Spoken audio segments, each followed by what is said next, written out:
Hello, good morning. Magandang umaga sa ating lahat. Andito kami ngayon sa dagat, nangunguha ng mga starfish, pero napakaraming starfish mga sis. Tignan nyo. Napakarami oh. Tignan nyo mga sis, ang daming starfish. Kukuha ako. Kayo, sa Kalabli, sa Kaira, may starfish na akong pasalubong sa inyo. Oras po natin ay 5:25 ng umaga. Dito lang yan sa Anda, Pangasinan.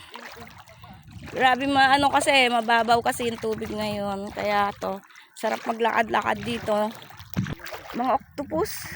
Naghahanap kami ng mga pusit, alimang. Kasi grabe ang ganda po. Tingnan nyo naman kung gaano na kami kalayo. Oh.